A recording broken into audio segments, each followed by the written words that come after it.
नमो तस्स भगवतो अरहतो सम्मा सम्बुद्धस्स। पूजाराहि पूजयात बुद्ध्यादि वसावके। समन्ते समतिक्कन्ते तिन्न शोक परिद्धवे। तेतादीश पूजयात निभृतो कुतो भयं। न सक्कपुय्य संकातं निमित्तमापि केनचित्। एतेन सत्सवज्येन होतु ते जयमङ्गलम् ते।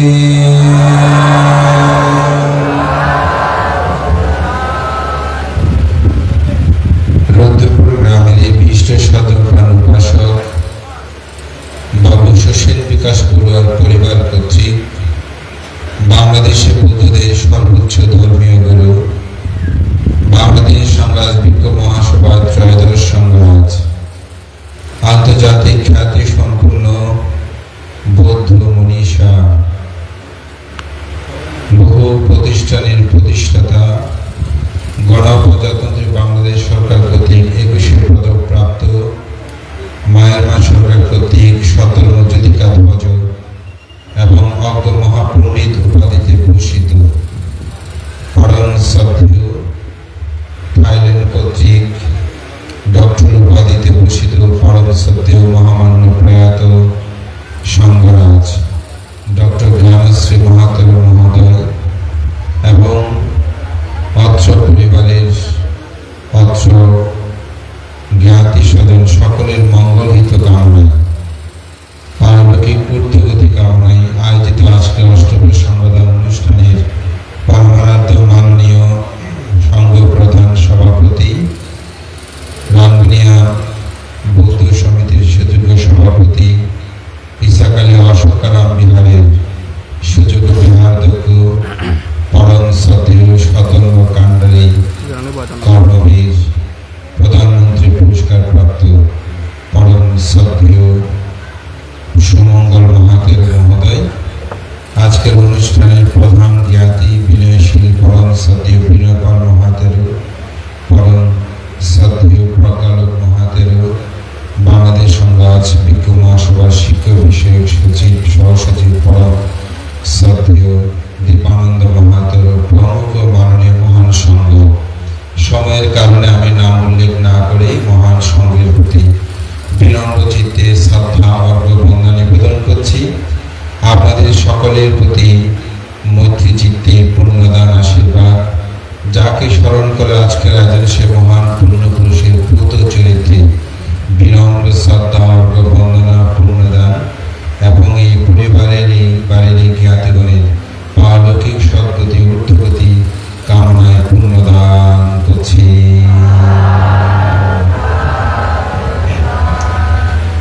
এখানে এসেই যেটা তথ্য পেলাম যে আজকে পরম শ্রদ্ধেয় ডক্টর জ্ঞানশ্রী মহাতের মহোদয়কে কেন একটা পরিবার স্মরণ করছে। অনেক সময় হয়তো ভান্তের শিষ্য থাকলে গৃহী জীবনে ফিরে গেলে সেই উপলক্ষে অনেকে আয়োজন করে, অথবা ওনার কোনো বিশেষ আত্মীয় হলে আয়োজন করে। কিন্তু আমি যতটুকু জানলাম তার কোনোটাই নয়, বরং গুরুকে শ্রদ্ধার আদরে মস্তকে ধারণ করে আজকের এই পুজো। বেশ কিছুদিন আগে আমার এক মামা, ওনার বাড়ি হচ্ছে লোহাগাড়া উপজেলাধীন পুদুয়া গ্রামে, তিনি সংবোধন করেছেন। দেখি সংঘরাজ ভান্তের নাম সেখানে সংযুক্ত করেছেন। তা আমার মামাটা আমার বয়স অনেক অনেক বড়, যার কারণ জীবন আমি জানি না। তা আমি দেখে ওনাকে জিজ্ঞাসা করলাম, আপনি আজকে সংঘরাজ ভান থেকে কেন স্মরণ করছেন? সংঘরাজ ভান থেকে আপনার ভুল ছিল? বলে যে না, ভান্তে আমি কোনো সময় শিষ্য হইনি, কিন্তু ওখান থেকে আমার খুব শ্রদ্ধা লাগে, ভালো লাগে। আমার জীবনের যা প্রাপ্তি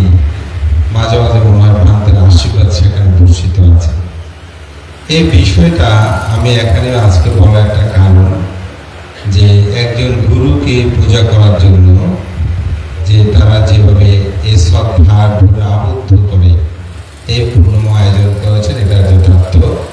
আমাদের তরুণ বৃত্ত সঙ্গের একজন সম্ভাবনীয় ব্যক্তিত্ব, আমাদের যোগা সদস্য অধ্যক্ষ, তিনি তার বক্তব্যের শুরুতে এই গুরু পূজা সম্পর্কে বর্তমান সময়ে একটি বাস্তব উদাহরণ তিনি উপস্থাপনা করেছেন।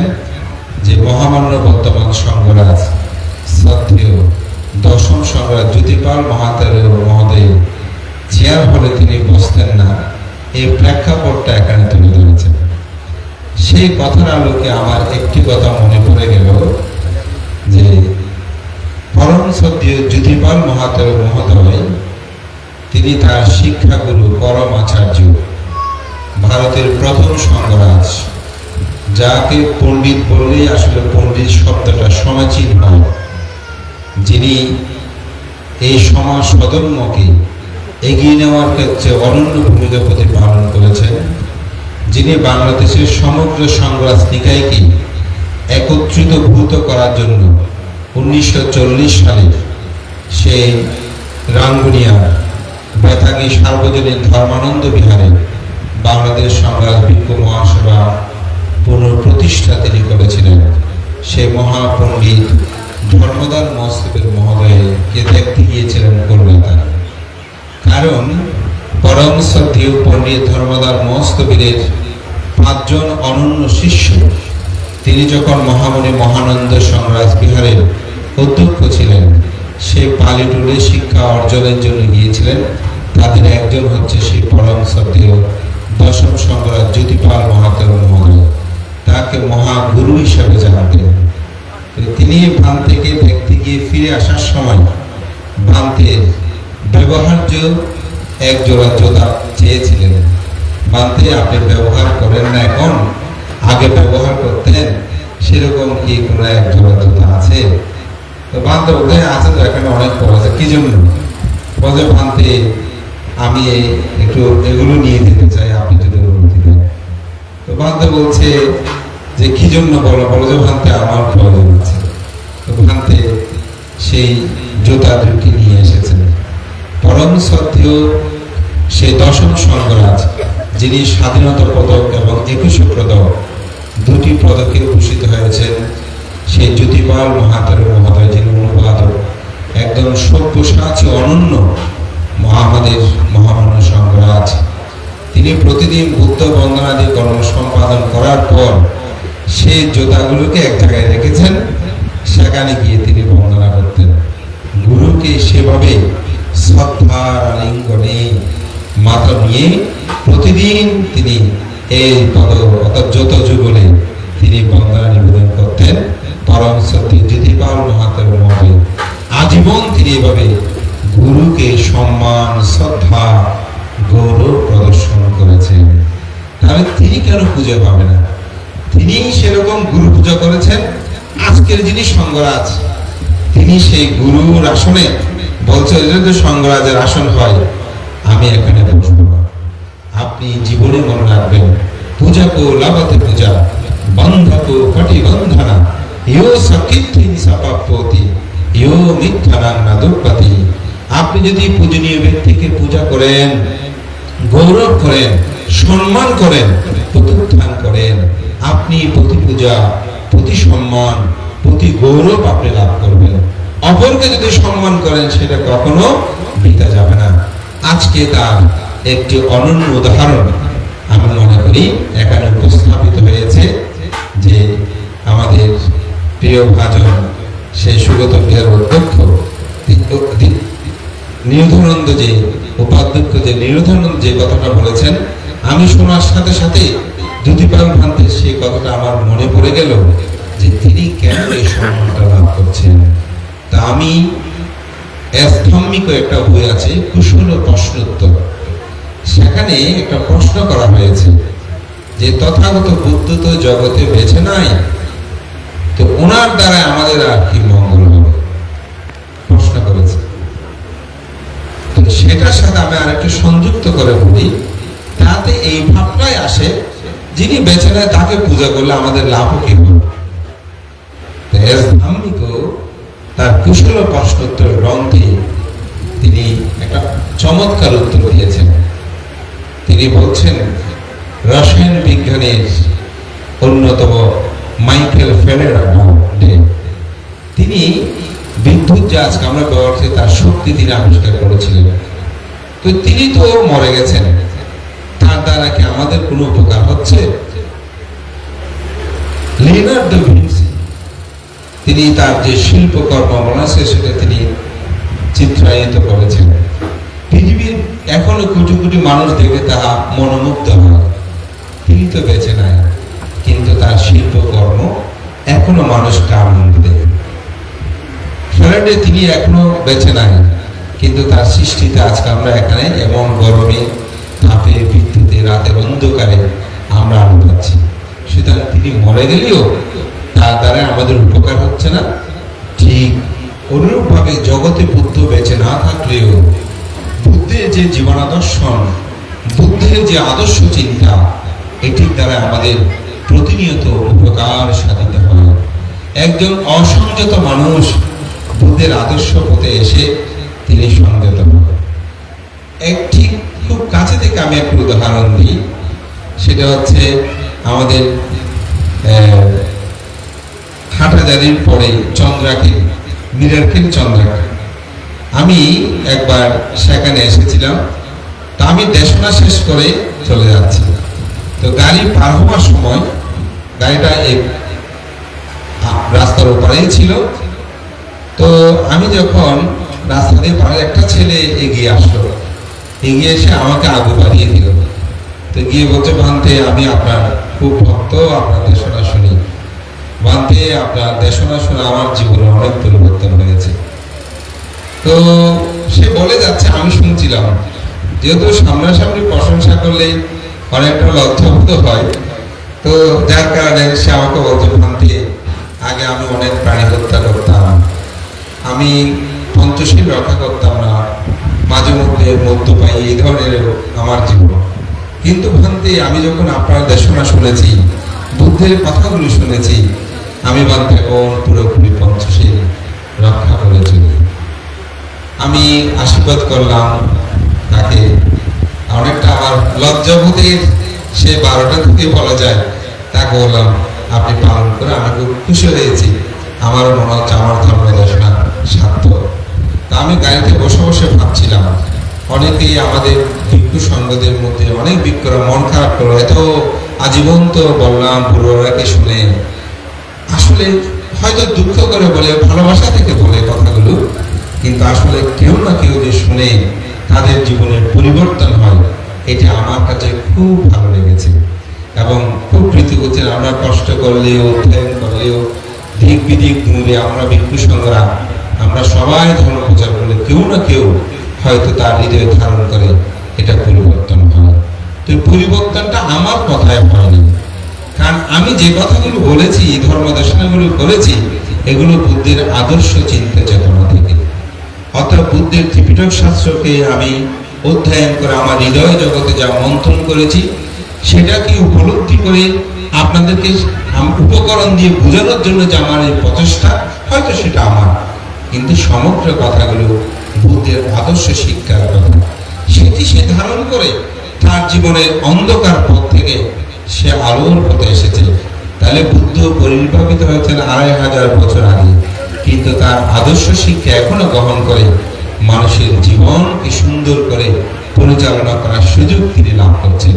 এটাই হচ্ছে তথাগত বুদ্ধ পরিভাবিত হলেও তার আদর্শ শিক্ষা এখনো বিদ্যমান, তাকে এখনো পূজা অর্ঘ নিবেদন করা আমাদের দায়িত্ব, কর্তব্য। ঠিক অনুরূপ ভাবে আমাদের মহামান্য পরম শ্রদ্ধেয় ডক্টর জ্ঞানশ্রী মহাতের মহোদয়, তিনি এই সমাজ সদম্যের 21 শতাব্দীর একজন অন্যতম মহান সঙ্গ পুরোধা, যার অবদান, যার ত্যাগ, এটি বর্ণনা করে শেষ করা যাবে না। তিনি আদর্শময় জীবন দিয়ে, তার সাধনাময় জীবন দিয়ে, ত্যাগময় জীবন দিয়ে এই সমাজকে যেভাবে তিনি গড়ে তুলেছেন, এটি আমি মনে করি বর্ণনা করে শেষ করা যাবে না। তাহাকে তাকে যে আজকে শ্রদ্ধার করিডোরে আবদ্ধ করে এই পরিবার, বিশেষ করে সুসেন বিকাশ বাবুর যে পরিবার, যেটা জানলাম বিপুল বাবু তিনি লন্ডন থেকে, তারই ভাই বিপুল, যিনি এখানে ইতিমধ্যেই বলেছেন আমাদের ভিক্ষু সংঘের একজন পরম হিতৈষী কল্যাণকামী, তার জীবনের বদন্যতায় আমাদের অনেকের জীবন রক্ষিত হয়েছে। বিশেষ করে ইন্ডিয়ায় চিকিৎসা ক্ষেত্রে যাওয়া তার যে অনন্য ভূমিকা, আমিও ব্যক্তিগতভাবে আমাদের গৃহজীবন, আমার পরিবারও, আমি নিজেও, আমার পরিবান্ত, আমরা সবাই এখানে উপকার তার লাভ করেছি। যে উপকারগুলো অর্থের মানদণ্ড নয়, শ্রদ্ধায় তিনি আবদ্ধ হয়ে এটি মহান সংঘের জন্য করে যাচ্ছেন। তো সুতরাং এই পরিবার যে আজকে শ্রদ্ধেয় ভান্তিকে স্মরণ করেছেন, আমি মনে করি এটি একটি অনন্য গুরু পূজার দৃষ্টান্ত স্থাপন করেছেন। বুদ্ধ এটি ধর্মপদের মধ্যে বলেছেন, পূজারাহে পূজায়াত বুদ্ধে আদিব সাবাকে সমন্তে সমাতি কন্ত তিন্ন সুখা পরিধবে তাতাদেশি পূজায়াত নিভূত রাখত ভয়া নসক্ষা পুণ্য সংখ্যাতম ইমেত্তমাপি কেনাচি। বুদ্ধ বলেন, যারা লোভ, দেশ, মান আদি প্রবঞ্চ যারা অতিক্রম করেছেন, সমস্ত কিছু ঘৃণা করেছেন, সেরূপ পাপোত্তীর্ণ ব্যক্তিকে, বুদ্ধ দিগকে যারা পূজা করে, শ্রদ্ধা করে, বন্দন করে, নাসাক্ষা পুণ্য সংখ্যাতম ইমেত্তমাপি কেনাচি, তাদের পুণ্যের পরিমাপ কেউ করতে পারবে না। এই পুণ্যের পরিমাপ কখনো বর্ণনা করে শেষ করা যাবে না। তাই আমি বলবো, শ্রদ্ধেয় ভান্তে যে তিনি পাপঞ্চ অতিক্রম করেছেন, আমি তো অন্তর্যামী নয়।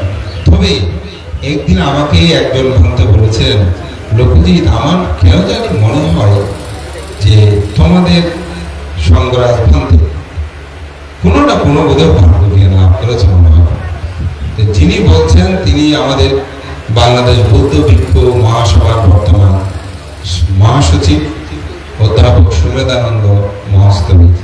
তো ভান্তে আমাকে প্রশ্ন করেছেন, আমি বললাম, ভান্তে, আমি তো জানি না মার্গ জ্ঞানের বিষয়, তবে ভান্তের জীবনাচরণটা আমি যেভাবে দেখেছি, আমার কেন জানি মনে হয় ভান্তের চিত্রটা অনেক বেশি উন্নত। এই জিনিসটা আমার উপলব্ধি হয়। সুতরাং সেটা যদি হয়, তাহলে এর পুণ্যের পরিমাপ কখনো করা যাবে না। তাই আমি মনে করি শ্রদ্ধেয় ভান্তিকে স্মরণ করে এবং সাথে সাথে পরিবারের সকলের মঙ্গল চিন্তা কামনায় আজকে যে মহা আয়োজন, এটাকে সাধুবাদ জানাই। এবং সাথে তাদের কন্যা অনুরাগ বড়ুয়ার তার যে কর্ণভূষণ বা কর্ণ অলঙ্কার, এটা সামাজিক একটি অনুষ্ঠান, এটাকেও আজকে ধর্মের সাথে সম্পৃক্ত করে তার যে সম্পৃক্ততা, তাকে আশীর্বাদ জানাই। সে আলোকিত পরিবারের সন্তান হিসেবে আলোকিত সন্তান হোক, অতিজাত সন্তান হোক, এবং পিতামাতাকে বলবো তাকে যেন সে আদর্শ প্রদান করে। মা বাবাদেরও কিছু দায়িত্ব আছে, যদি সে দায়িত্ব মা বাবা পালন করে, তাহলে সন্তান সে কর্ম করে। কারণ একটা কথা আছে, বৃক্ষের ফল দেখে বোঝা যায় বৃক্ষটা কেমন ছিল। সুসেন বাবু এবং তার স্ত্রী, তারা যদি ত্যাগশীল না হতো, আজকে বিপুল তারা সেই লোক হতো না। সুতরাং তাদের আগামী প্রজন্মকে সেই শিক্ষাটা দেওয়া উচিত। তো ইতিমধ্যেই আমাদের বিপুল বাবু বা তাদের পরিবার গত বছর 2 আগেই বিশাল অনুষ্ঠান করেছেন। আমাদেরও সবার আসার সৌভাগ্য হয়েছে। এত বিশাল অনুষ্ঠান রুদ্রপুর বললেই নাম বলে আমার সেই অনুষ্ঠানের কথা মনে পড়ে, যেটা সত্যি কথা। সুতরাং আজকেও যেটা করেছেন, আমি মনে করি সন্তুষ্ট অসন্তুষ্টের বিষয় না। 4-5 জন ভিক্ষু উপস্থিত হলে মনে করবে এটা মহান সংঘ। আজকে ওই দিন 100-150 ভিক্ষু উপস্থিত হয়েছে, তখনও বলেছিলেন ইমাম ভিক্ষাং সাফারি খারা ভিক্ষু সাঙ্গাসা দানাং ধেমা। আজকেও সে একই উচ্চারণ। তাই আমি মনে করি শ্রদ্ধা ডুরে আবদ্ধ করে মহান সংঘকে দান করবেন, এই চিন্তা যেন বিপুল বাবু তথা সুসেন বাবুর সকল পরিবারের মধ্যে এই চেতনা উৎপন্ন হয়। এই রূপ আহ্বান করে মহান সংঘকে বন্দনা জানিয়ে আমার প্রাপ্তিতে আমাকে মহান সংঘ যে দায়িত্ব দিয়েছেন, আসলে এটা সম্পাদক বিষয় নয়, আসলে সংঘের একজন সেবক হিসাবে যে দায়িত্বতে মহান হাটাজারের সকল ভিক্ষু সংঘের প্রতি আমি কৃতজ্ঞতা জানাই, বন্দনা জানাই। তাদের কারণে আমি এই দায়িত্ব পাওয়ার সৌভাগ্য হয়েছে এবং আজকেও আমাকে যে সম্মাননা দিয়েছেন, তার জন্য এই পরিবারের প্রতি অসীম কৃতজ্ঞতা জানাই এবং এই প্রাপ্তি আমি মনে হয় একটা মহান বীরের সঙ্গে, তাই এই প্রাপ্তির মহান সঙ্গের উদ্দেশ্যে উৎসর্গিত করে মহান সঙ্গকে বন্দনা জানি। আপনাদের সকলের প্রতি গুরু পূজা হোক, সাথে সাথে মাতৃপূজা পিতৃপূজাও যেন হয়। মা বাবাও কিন্তু গুরুর মধ্যে পড়ে, এই জন্য বলা হচ্ছে বুদ্ধগুণ চিন্তনীয়, ধর্মগুণ চিন্তনীয়, সঙ্গগুণ চিন্তনীয়, মাতা পিতার গুণ চিন্তনীয়, আচার্য উপাধ্যায় গুণ চিন্তনীয়। সুতরাং মা বাবার স্থানটা কোথায় সেটাও মনে রাখবেন। মা বাবা যেন মনে কষ্ট না পায়, তাদের সাথে এমন কোনো খারাপ ব্যবহার করবেন না, আচরণ করবেন না, মা বাবা যেন মনে কষ্ট পায়। এই রূপ ভাবে তাদের মধ্যে যেন কোনো কষ্ট উৎপন্ন না হয়, গুরুতুল্য ভাবে মা বাবাকে যথাসাধ্য অনুসারে ভরণ পোষণ লালন পালন যাহা প্রয়োজন তাহা সম্পাদন করে। আমি মনে করি এই গুরু পুজোর সাথে সাথে সেই গুরু পুজো যেন ব্যতিক্রম না হয়, এটা সবার দৃষ্টি আকর্ষণ করে আবারও সবার মঙ্গল সুখ কামনা করে পরম শ্রদ্ধেয় সভাপতি প্রমুখ ও সঙ্গের প্রতি আমার বন্দনা জানিয়ে আমার নাতি দীর্ঘ ধর্ম কথা এখানে শেষ করছি। জগতের সকল